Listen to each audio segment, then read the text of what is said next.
take a deep, long sigh, resting in the bathtub, reflecting off the memories, all the memories of the past year. I remember when I spontaneously bought a last-minute flight to Australia because I was gifted a beautiful artist grant from the city of Austin, and I had a little bit of extra money to spend. Granted, looking back, I was manic.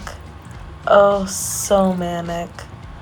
And later, I find out I get diagnosed with bipolar 1 disorder by multiple psychiatrists at multiple psych wards. This is my life. This is my life now. Just a blend of memories of cleaning myself in each hospital, hiding away from the other patients, nurses, and doctors, giving myself the bit of solace that I deeply, deeply needed. And now I'm at home, just reflecting. I do my spiritual rituals to stay grounded while I feel elevated, hoping that it's not the sign of another manic episode yet again. Another episode where I spend so much money and go into so much debt and make such risky choices, like sleeping with everyone at the hostel when I was living in Australia for that month. It was in Sydney by Bondi Beach, one of the most beautiful places that I've ever been to. I remember trying to light incense in the hostel and almost getting kicked out, and continuing to do so until I eventually got the cops called on me by the hostel manager. This story follows my life from a series of accidents and mishaps over the past year or two, ending up in Ecuador, Australia, Alaska, Philly, and more. It's the story of an artist who kind of loses her mind a little bit, maybe a lot of it. It's the story of a painter, a poet, a yoga teacher. It's the story of a girl, just a 26-year-old girl, trying to figure herself out in this scary fucking world. Being queer, being Bengali, being bipolar. Sitting here painting reminds me of all the coloring books I filled in at my time at the hospitals. The first one in Sydney, Australia, the second one in Philly, and the third one in Alaska, before I finally ended up in rehab in Florida of April, maybe May of last year. And then I came back to Austin and did an intensive outpatient program, graduated in March. It's the first time that I haven't been in treatment in so long. Yes, I still go to therapy and I see my psychiatrist monthly, but I'm finally out of the crazy intense treatment centers that I've been in for so long.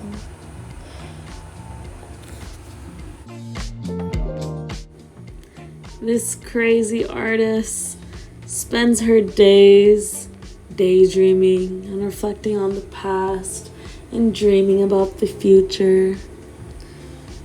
She has such high hopes, big dreams she wants to accomplish, yet she doesn't know if that just means she's manic yet again. What does it even mean to be manic? What would it mean in spiritual terms rather than scientific, clinical ones? Would it mean awakened, enlightened? Would it mean crazy in every language? What does it mean to live like this, with such high highs and such dark, dark lows? Such deep, dark lows that she almost ended up not being here anymore. Yet today, she still stands tall, feeling her physical self, her spiritual body, and being. These days, all I can do is meditate, take deep, deep breaths wherever I go. There's this one place that I've been going to in Austin called Casa de Luz Village.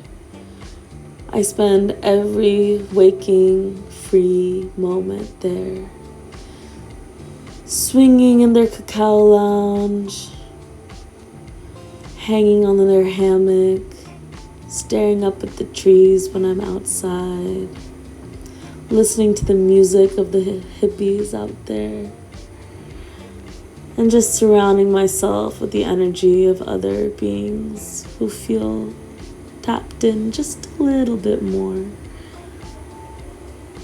I love surrounding myself with them. I love surrounding myself with their trees, receiving such beautiful gifts from the universe. I am grateful. I am grateful to still be alive. I am grateful to not be in a hospital bed anymore. I am grateful to be taking care of myself. I am grateful for my friends and family and loved ones here and in the spirit world, watching over me carefully, just like I need them to be.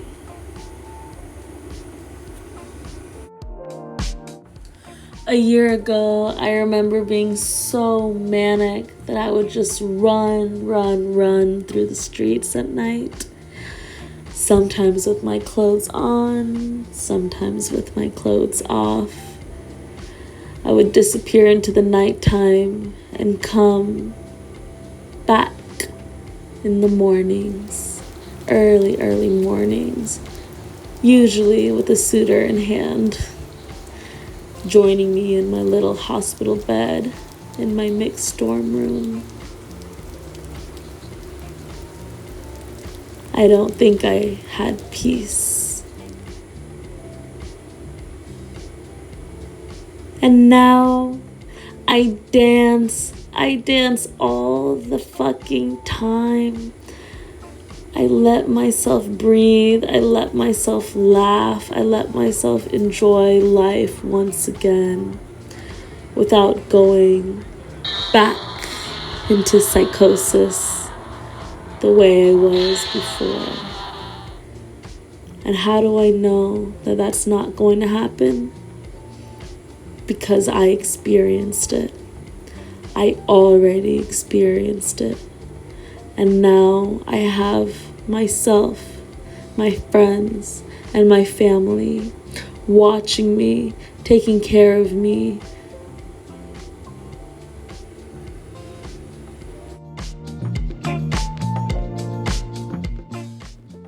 I survived. I made it through. I made it through all the high highs and all the low lows. And now I'm finally feeling stable once again.